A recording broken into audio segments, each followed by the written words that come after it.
Assalamualaikum warahmatullahi wabarakatuh. Alhamdulillahirabbil alamin wa bihi nasta'in wa ala umuri dunya waddin. Wassalatu wassalamu ala asrofil anbiya'i wal mursalin wa ala alihi wa sahbihi ajmain, amma ba'du. Saya Sinta Rahmadani dari kelas PAI 6A Fakultas Agama Islam Universitas Singa Perbangsa Karawang. Akan mempresentasikan tugas UTS mata kuliah hadis tarbawi, materinya hadis-hadis tentang pendidikan. Yang akan saya sampaikan yaitu mengenai materi mata pelajaran fikih. Hadisnya yang berbunyi, Bismillahirrahmanirrahim. An Muawiyah khatiban yaqulu sami'tun nabiyya sallallahu alaihi wasallam yaqulu man yuridullahu bihi khairan yufakkihu fid din wa innama ana qasimun wallahu yu'ti wa la tajalahu hadhil ummatu qa'imatan ala amrillah la yadhurruhum man khalafahum hatta ya'tiya amrullah, muttafaq alaih. Artinya yaitu dari Muawiyah radhiyallahu an berkata, Rasulullah shallallahu alaihi wasallam bersabda, barang siapa yang dikehendaki baik oleh Allah, maka ia dipahamkan dalam agama. Dan sesungguhnya aku hanya membagi dan Allah yang memberi, dan senantiasa sebagian umat ini berdiri atas perkara Allah, agama, tidak membahayakan orang yang menyalahi mereka sehingga datang perkara Allah, kematian. Hadis riwayat Bukhari dan Muslim. Syarah hadisnya yaitu ada 3 hal penting yang disebutkan dalam hadis yang sudah dibacakan tadi, yaitu keutamaan ilmu agama, hakikat pemberi adalah Allah, dan sebagian umat teguh pendirian dalam kebenaran. Hadis di atas yang tadi sudah dibaca menggambarkan betapa pentingnya materi keagamaan yang harus dipelajari dan difahami oleh setiap anak didik. Setiap anak didik beragama dan orang yang beragama harus paham dengan ajaran agama yang dianutnya. Tidak boleh seseorang mengaku beragama tetapi tidak paham atas ajaran agamanya. Man yuridullahu bihi khairan yufakkihu fid din, yang artinya barang siapa yang dikehendaki baik oleh Allah maka ia difahamkan dalam agama. Dalam hadis yang telah saya baca memberikan motivasi agar orang Islam memahami ajaran agamanya. Orang baik adalah orang yang faham ajaran agamanya. Orang yang tidak faham agama berarti terhalang dari kebaikan. Kata khairon, kebaikan di sini berbentuk nakiroh, bersifat umum, menunjuk sedikit atau banyak, menunjuk keagungannya.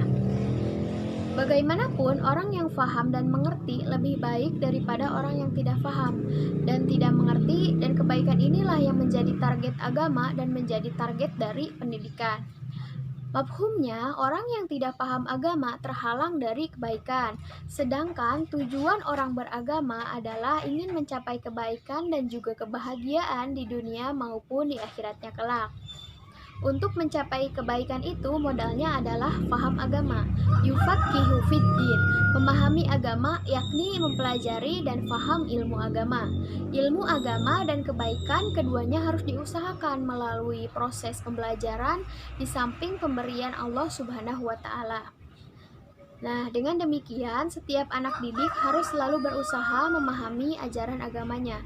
Memahami agama dalam bahasa hadis tersebut menggunakan kata yufakkihu fiddin. Dari kata ini muncul kata fikih, kemudian menjadi nama sebuah mata pelajaran atau mata kuliah fikih yang spesifikasinya pada masalah hukum agama dalam bidang amaliyah praktis.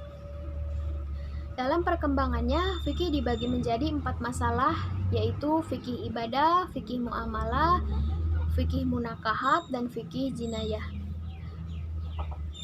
Selanjutnya, agama adalah fikih karena mencakup segala perbuatan manusia dalam kehidupannya setelah beriman. Jika dilihat dari urgensi hukum, memang sangat urgen, karena agama memang berisikan hukum. Oleh karena itu, orang yang paham hukum adalah orang yang baik, karena hukum inilah yang mengendalikan segala sepak terjang tingkah laku manusia itu sendiri. Pembelajaran fikih merupakan bagian dari pendidikan agama Islam, yang tujuannya untuk menumbuhkan dan meningkatkan keimanan melalui pemberian dan pemupukan pengetahuan, penghayatan, pengamalan, serta pengalaman peserta didik dalam aspek hukum. baik ibadah maupun muamalah, sehingga menjadi manusia muslim yang terus berkembang dalam hal keimanan dan juga ketakwaannya kepada Allah Subhanahu wa taala, serta berakhlak mulia dalam kehidupan pribadi, bermasyarakat, berbangsa, bernegara, serta untuk dapat melanjutkan pada jenjang pendidikan yang lebih tinggi lagi. Fungsi pembelajaran fikih adalah penanaman nilai-nilai dan kesadaran beribadah peserta didik kepada Allah Subhanahu wa taala sebagai pedoman mencapai kebahagiaan hidup di dunia dan juga di akhirat. Selanjutnya, pengembangan keimanan dan ketakwaan kepada Allah Subhanahu wa taala serta akhlak mulia peserta didik seoptimal mungkin. Yang ketiga, penanaman nilai ajaran Islam sebagai pedoman mencapai kebahagiaan hidup di dunia dan juga di akhirat. Yang keempat, penyesuaian mental peserta didik terhadap lingkungan fisik dan sosialnya melalui ibadah dan muamalah. Yang kelima, perbaikan kesalahan-kesalahan dan juga kelemahan-kelemahan peserta didik dalam keyakinan pengamalan ajaran agama Islam dalam kehidupan sehari-hari. Yang keenam, pencegahan peserta didik dari hal-hal negatif budaya asing yang akan dihadapinya dalam kehidupan sehari-hari. Yang ketujuh, pembekalan peserta didik untuk mendalami fikih atau hukum Islam pada jenjang pendidikan yang lebih tinggi. Selanjutnya, wa innama ana qasimun wallahu yu'ti, yang artinya dan sesungguhnya aku hanya membagi dan Allah yang memberi. Maksudnya, tugas Nabi Shallallahu Alaihi Wasallam hanya membagi ilmu. Allah lah yang memberinya. Nabi sebagai guru hanya bertugas membagi dan menyebarkan ilmu. Yang memberi petunjuk hanya Allah. Artinya, tugas guru sebatas menyampaikan saja, tentunya dengan menggunakan strategi dan pendekatan pembelajaran yang baik. Guru tidak memberi hidayah atau memaksakan hidayah kepada muridnya. Dalam satu riwayat, Rasulullah SAW pernah mengharapkan Islamnya Abu Thalib, paman beliau sendiri. Katakanlah bahwa tidak ada Tuhan selain Allah dan aku akan menjadi saksi besok hari kiamat bahwa engkau telah beriman.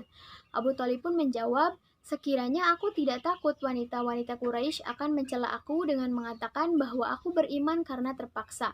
Tentu aku akan mengucapkan dengan kesaksianmu, begitu katanya. Hadis ini oleh para ulama, diantaranya Al-Nawawi dalam kitab Fath Al-Bari, dijadikan dalil atas kehujahan ijma' para ulama. Jika terjadi ijma' ulama, dalam suatu masalah hendaknya dipatuhi dan dilaksanakan, tidak boleh ditentang atau dilawan oleh siapapun. Ibroh atau pelajaran yang bisa dipetik dari hadis ini yaitu yang pertama, materi fikih adalah materi agama yang sangat penting bagi anak didik dan menjadi materi yang paling utama. Yang kedua, materi pelajaran fikih menjadi salah satu indikator keberhasilan pendidikan agama Islam. Artinya, jika dikuasai dengan baik berarti pendidikannya berhasil, tetapi jika tidak dikuasai dengan baik berarti pendidikan agama yang dipelajari tidak berhasil. Yang ketiga, ilmu harus dicari dan diusahakan dengan sungguh-sungguh melalui proses pembelajaran, di samping banyak bermohon kepada Allah Subhanahu wa taala.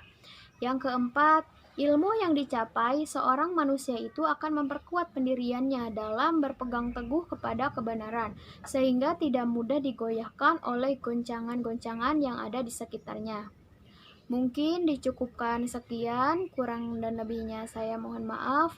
Hadanallah wa iyyakum ajmain. Wassalamualaikum warahmatullahi taala wabarakatuh.